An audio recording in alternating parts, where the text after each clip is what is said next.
The Emperor's New Clothes. Many years ago, there was an emperor who was so excessively fond of new clothes that he spent all his money in dress. He did not trouble himself in the least about his soldiers, nor did he care to go either to the theater or the chase, except for the opportunities then afforded him for displaying his new clothes. He had a different suit for each hour of the day, and as of any other king or emperor, one is accustomed to say, "He is sitting in council." It was always said of him, "The emperor is sitting in his wardrobe." Time passed merrily in the large town which was his capital. Strangers arrived every day at the court.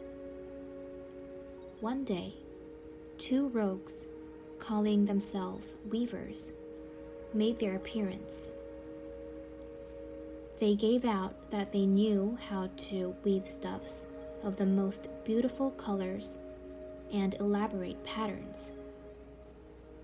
The clothes manufactured from which should have the wonderful property of remaining invisible to everyone who was unfit for the office he held, or who was extraordinarily simple in character. These must indeed be splendid clothes, thought the emperor.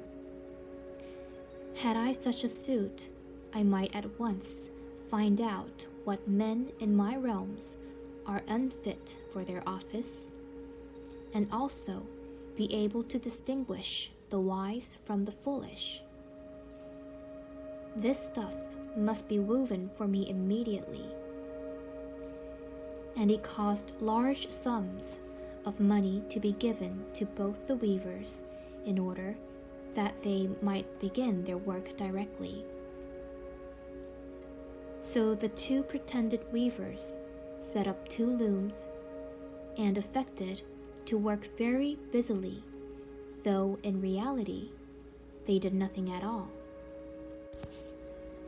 They asked for the most delicate silk and the purest gold thread, put both into their own knapsacks, and then continued their pretended work at the empty looms until late at night. "I should like to know how the weavers are getting on with my cloth," said the emperor to himself. After some little time had elapsed, he was, however, rather embarrassed, when he remembered that a simpleton, or one unfit for his office, would be unable to see the manufacture. To be sure, he thought he had nothing to risk in his own person, but yet he would prefer sending somebody else to bring him intelligence about the weavers and their work before he troubled himself in the affair. All the people throughout the city had heard of the wonderful property the cloth was to possess, and all were very anxious to learn how wise or how ignorant their neighbors might prove to be. "I will send my faithful old minister to the weavers," said the emperor at last, after some deliberation. "He will be best able to see how the cloth looks, for he is a man of sense, and no one can be more suitable for his office than he is." So the faithful old minister went into the hall, where the knaves were working with all their might at their empty looms. "What can be the meaning of this?" thought the old man, opening his eyes very wide. "I cannot discover the least bit of thread on the looms." However, he did not express his thoughts out loud. The impostors requested him very courteously to be so good as to come near their looms, and then asked him whether the design pleased him, and whether the colors were not very beautiful, at the same time pointing to the empty frames. The poor old minister looked and looked. He could not discover anything on the looms, for a very good reason, viz., there was nothing there. What? Thought he again. Is it possible that I am a simpleton? I have never thought so myself, and no one must know it now if I am so. Can it be that I am unfit for my office? No, that must not be said either. I will never confess that I could not see the stuff. Well, Sir Minister, said one of the knaves, still pretending to work, you do not say whether the stuff pleases you. Oh, it is excellent, replied the old minister, looking at the loom through his spectacles. This pattern and the colors, yes, I will tell the emperor without delay how very beautiful I think them. We shall be much obliged to you, said the impostors, and then they named the different colors and described the pattern of the pretended stuff. The old minister listened attentively to their words in order that he might repeat them to the emperor. And then the knaves asked for more silk and gold, saying that it was necessary to complete what they had begun. However, they put all that was given them into their knapsacks and continued to work with as much apparent diligence as before at their empty looms. The emperor now sent another officer of his court to see how the men were getting on and to ascertain whether the cloth would soon be ready. It was just the same with this gentleman as with the minister. He surveyed the looms on all sides, but could see nothing at all but the empty frames. Does not the stuff appear as beautiful to you as it did to my lord the minister? Asked the impostors of the emperor's second ambassador, at the same time making the same gestures as before, and talking of the design and colors which were not there. I certainly am not stupid, thought the messenger. It must be that I am not fit for my good, profitable office. That is very odd. However, no one shall know anything about it. And accordingly, he praised the stuff he could not see, and declared that he was delighted with both colors and patterns. Indeed, please your imperial majesty, said he to his sovereign when he returned. The cloth which the weavers are preparing is extraordinarily magnificent. The whole city was talking of the splendid cloth which the emperor had ordered to be woven at his own expense. And now the emperor himself wished to see the costly manufacture while it was still in the loom.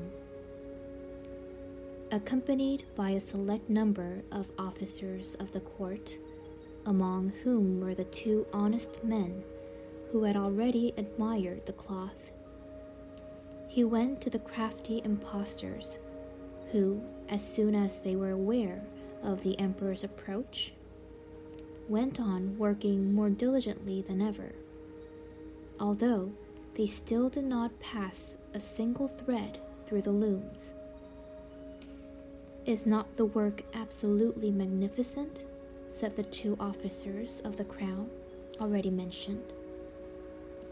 If your majesty will only be pleased to look at it. What a splendid design, what glorious colors. And at the same time, they pointed to the empty frames. for they imagined that everyone else could see this exquisite piece of workmanship. "How is this?" said the emperor to himself. "I can see nothing. This is indeed a terrible affair. Am I a simpleton, or am I unfit to be an emperor? That would be the worst thing that could happen. Oh, the cloth is charming," said he aloud. It was my complete approbation.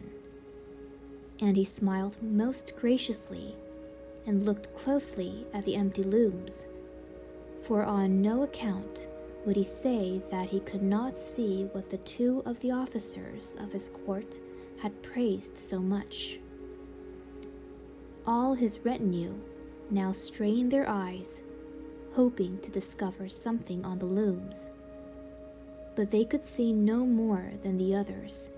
Nevertheless, they all exclaimed, "Oh, how beautiful!" and advised His Majesty to have some new clothes made from this splendid material for the approaching procession.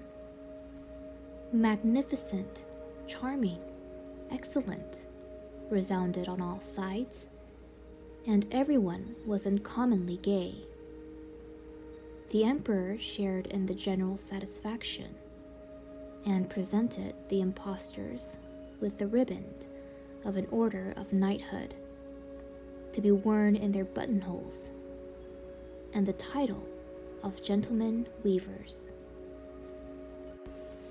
The rogues sat up the whole of the night before the day on which the procession was to take place, and had 16 lights burning, so that everyone might see how anxious they were to finish the emperor's new suit. They pretended to roll the cloth off the looms, cut the air with their scissors, and sewed with needles without any thread in them. "See," cried they at last, "the emperor's new clothes are ready." And now the emperor, with all the grandees of his court, came to the weavers, and the rogues raised their arms, as if in the act of holding something up, saying, "Here are your Majesty's trousers. Here is a scarf. Here is the mantle. The whole suit is as light as a cobweb. One might fancy one has nothing at all on when dressed in it. That, however, is the great virtue of this delicate cloth." "Yes, indeed," said all the courtiers, although not one of them could see anything of this exquisite manufacture. "If your Imperial Majesty will be graciously pleased to take off your clothes, we will fit on the new suit in front of the looking-glass." The emperor was accordingly undressed, and the rogues pretended to array him in his new suit. The emperor turning around from side to side before the looking-glass. "How splendid His Majesty looks in his new clothes, and how well they fit!" everyone cried out. "What a design! What colors! These are indeed royal robes."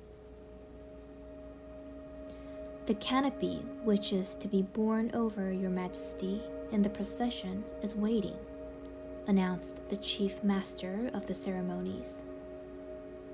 "I am quite ready," answered the emperor.